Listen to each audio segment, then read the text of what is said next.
अस्सलाम वालेकुम। बायोलॉजी की 9th की किताब का आज का हमारा अगला टॉपिक है Quran and biology. In many places in Holy Quran, Quran पाक में कई जगहों पर अल्लाह hints about the origin and characteristics of living organism। अल्लाह ताला ने जिंदगी की इब्तदा और जानदारों के ख्वास के मुतालिक इशारे दिए हैं। In the same verses, human beings have been instructed।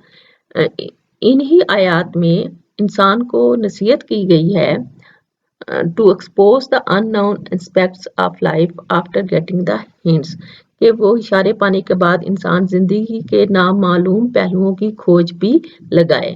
Here are few examples of such guidelines। यहाँ हम इन रहनुमा असूलों की चंद मिसालें देखेंगे। तो पहली आयत जो है वो सूरह अंबिया से है। We made every living things from water। इसका मतलब है हमने हर जिंदा चीज पानी से तख्लीक की। We know that water makes the 60 to 70% of the composition of protoplasm of living things।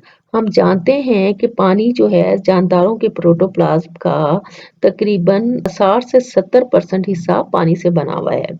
The above verse hints at the common origin of all living things in water। ऊपर दी गई आयत जो है वो हमें इसी बात का इशारा कर रही है कि तमाम जानदार जो हैं उनका एक ही ओरिजिन है और वो है पानी।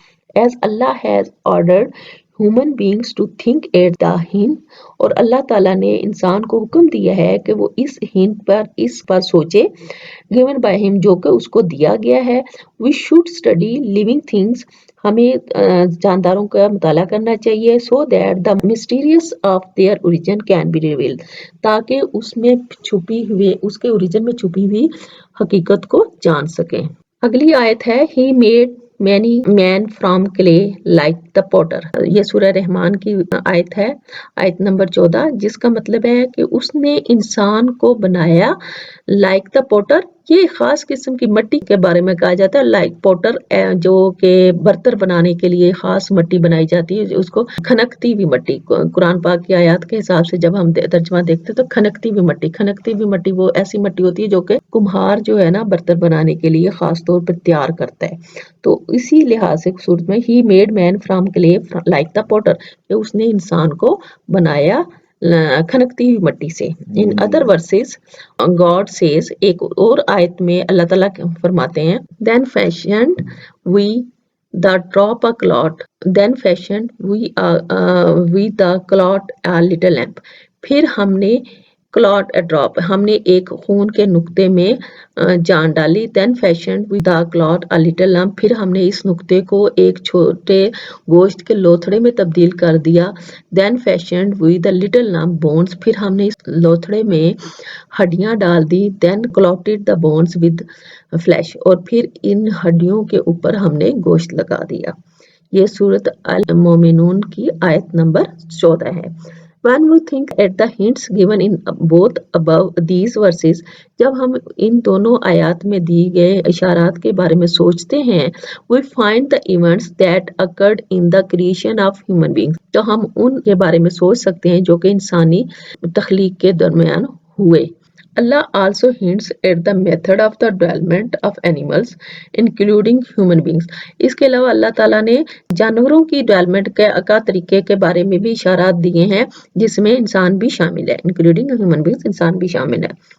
इस आयत में अल्लाह कहता है Allah has created every animal from water. Allah ताला ने हर जानवर को पानी से पैदा किया। Then some of them creep up over their bellies, और फिर इनमें से कुछ जो हैं अपने पेट के बल रेंगने लग गए। Other walks on two legs, कुछ जो हैं वो 2 टांगों पर चलने लग गए।